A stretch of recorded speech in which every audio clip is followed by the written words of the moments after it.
Good morning, MegaPodlings. Krazy Joe coming to you on a beautiful Sunday morning. It is nice today. And guess what? We kind of knew. It's not news in that we're hearing it for the first time, but it's now confirmed. Before it was only a rumor, only speculation, and now we know for a fact it is happening. Just this weekend in Las Vegas at the big Star Trek convention going on in Vegas, Patrick Stewart and Alex Kurtzman confirmed Patrick Stewart's coming back to Star Trek. CBS All Access is going to debut a Jean-Luc Picard series on the All Access service. It's going to be a lot of the same people behind Star Trek Discovery, that's a good thing. Star Trek Discovery has been awesome, and if the same quality is applied to the Picard series, I'll be very, very happy. This is good news, and it's smart. It's very smart, because CBS All Access had a lot of success with Star Trek Discovery. They got a lot of new subscribers for Discovery, but all those subscribers, well, not all of them, I shouldn't say all of them, a lot of those subscribers quit after the season of Discovery ended. I was one of them, and when you quit, they ask why you're quitting, and I put in the comments, Star Trek Discovery's over, I'll be back next season. I did that by design. I quit and wrote that in the comments by design because I wanted them to know I was there for Star Trek, because the more support Star Trek gets, the better that is for Star Trek. Adding more Star Trek content is smart because you can run Discovery. Then when Discovery ends, you can run the Picard series. If you keep Star Trek content coming throughout the year, they're going to hold on to more subscribers. They'll hold on to me. It's a good business move. And by bringing in Picard and the Next Generation era, you're not getting more of the same. You're getting a different era of Star Trek. Disco is covering the original series era, and now the Picard series is going to cover the 24th century. So it's good planning. I like it. I'm happy. Now, the question that has not been answered is, when the Picard series rumors started, the rumor was that the Picard series was going to be a mini-series.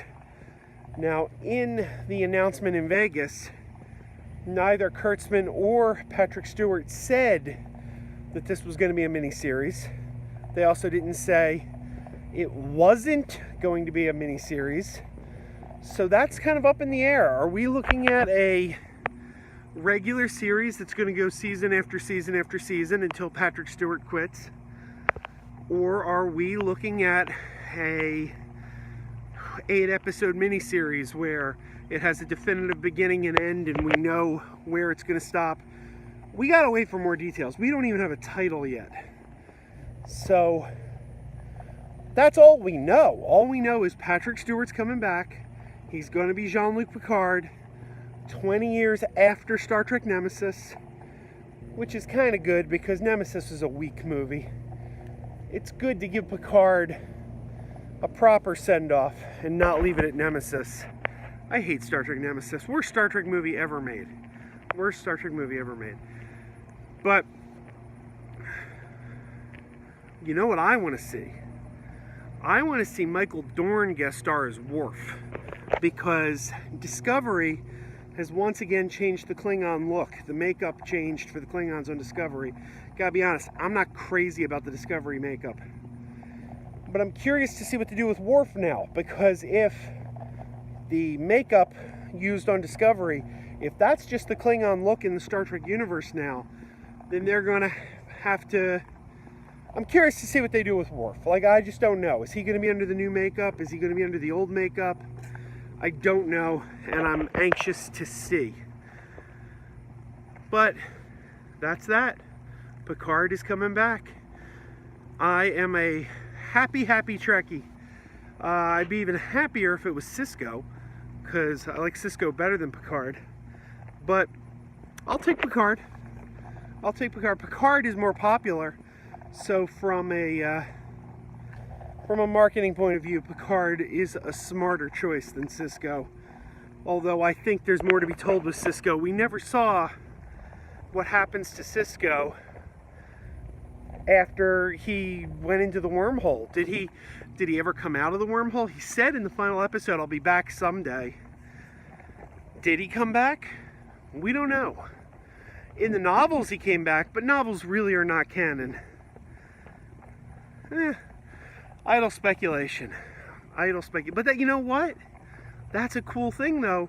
Next Generation and Deep Space Nine happened concurrently.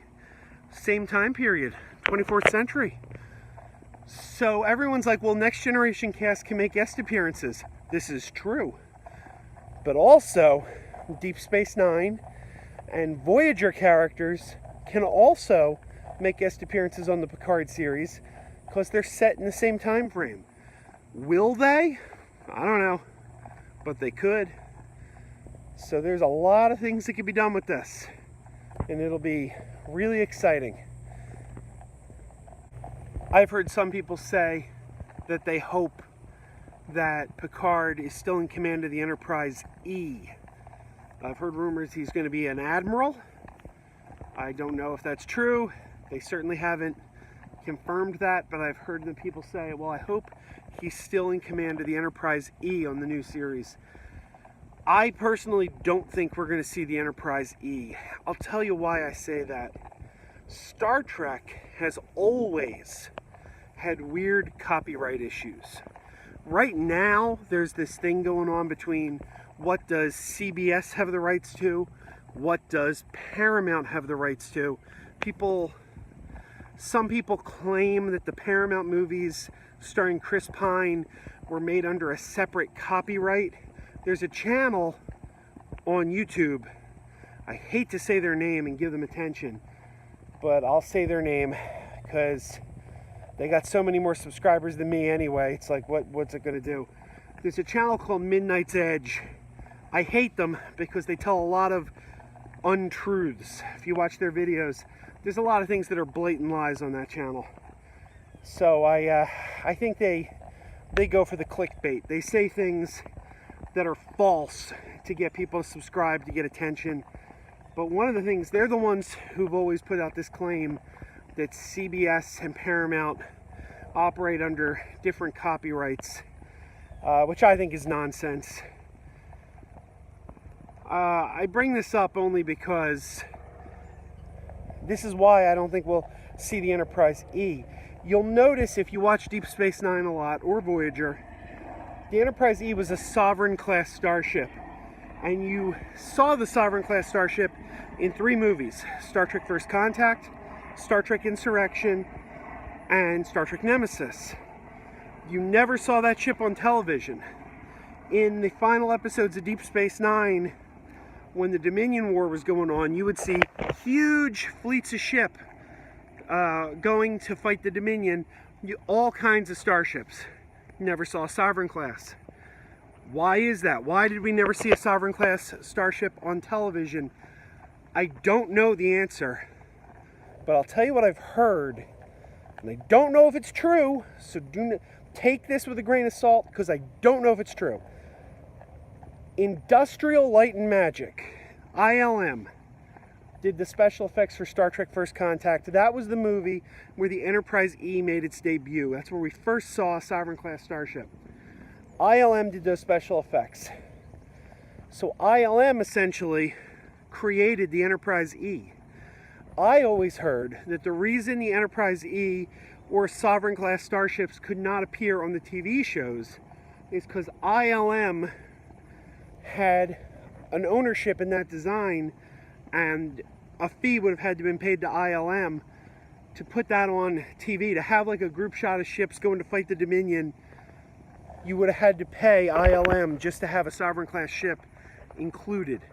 That's what I've heard. And apparently, paying that fee just for a shot, one shot of ships off to fight a war, was not worth it to Paramount, so they simply didn't pay the fee, and you never saw a Sovereign class ship on television. Now that was in the 90s, when everything was owned by Paramount. Since then, the rights have been split. The movies are owned by Paramount, the TV side is owned by CBS, and there are these rumors that I really question the validity of, that certain aspects are now owned by Paramount, certain aspects are owned by CBS. These guys at Midnight's Edge make the claim, that, and I don't believe them, they make the claim that the reason Star Trek Discovery changed the look of the Klingons is because contractually they were required to. That doesn't make any sense though, because other alien races like the Andorians and the Vulcans maintained their classic look. I mean, the look might have been tweaked a little. The Andorians look, a teeny tiny bit different, but you look at them and you know that's an Andorian. They're instantly recognizable as an Andorian. They haven't changed that much.